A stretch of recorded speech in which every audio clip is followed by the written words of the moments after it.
Say hi to Josh. Hi, Josh. Hi, Thomas. Josh is the Oompa Loompa man.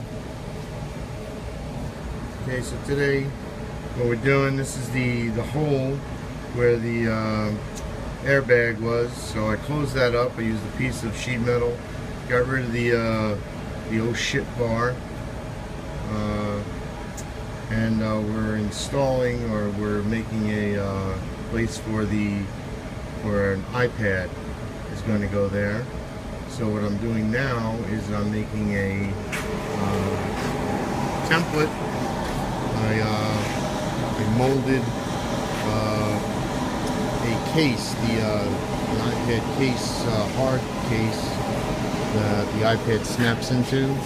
I fiberglassed a negative of that and waiting for that to dry, and then I'm going to clean that up and center it in this space, and then I will fiberglass it into that space and then clean it up around that, and we'll get it to fit in there. But this is the Corvelle that Ryan from West Coast Customs said couldn't be built, or he challenged anyone under one roof to build it. So I met that challenge. I built this Corvelle under my one roof here at Extreme Powder Coating in New Windsor, New York. Did all the work myself. We have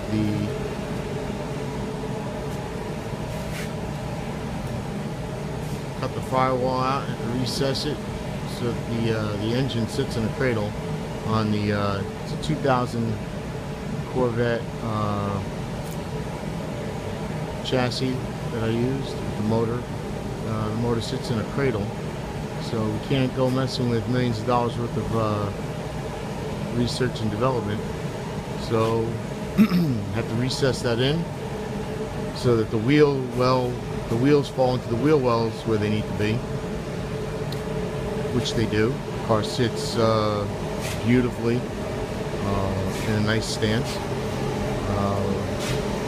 The rear was tubbed so that, I don't know if you can see it too well. Didn't have to take up too much of the rear end. Trying to fit back in here. Try to get this out of the way. There we go. So that fit in there nice.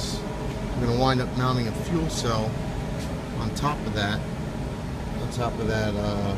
That there, I can get a 17-gallon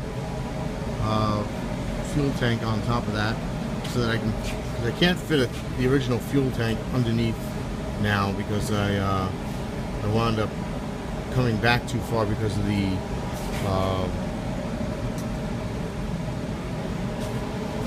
rear suspension of the car, which I can show you here.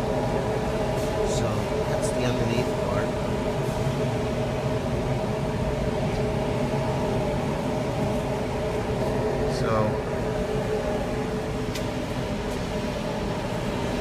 Still got a few things to touch up here. Car's almost done. I had a lot of sheet metal work to do on this. I had to replace a lot of this rear deck lid area. This is all rotted. I remade a lot of those pieces myself.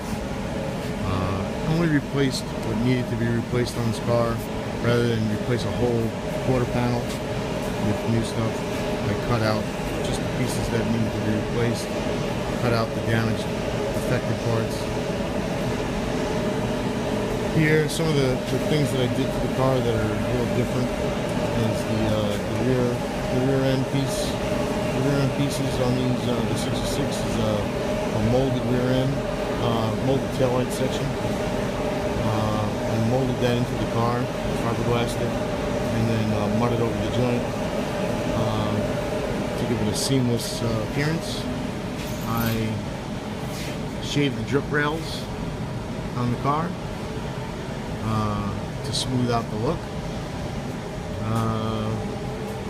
Let's see.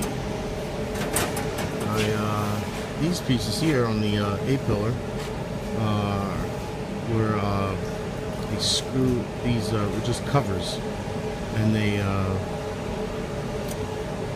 would just slip on, and up on top here they would fit up underneath the drip rail, and they got held on with about 3 or 4 screws underneath here. What I did is I just I welded this in place and molded it to the top of the roof line. Down here I just tack welded it in place here. I welded the joint and fiberglassed over it and mudded the joint here. Then I close the door and I get a nice gap and joint here. I fiberglassed and mudded the joint with Bondo hair and cut through it and seam the joint that way. Here's a nice seam joint. I got something in the way over here.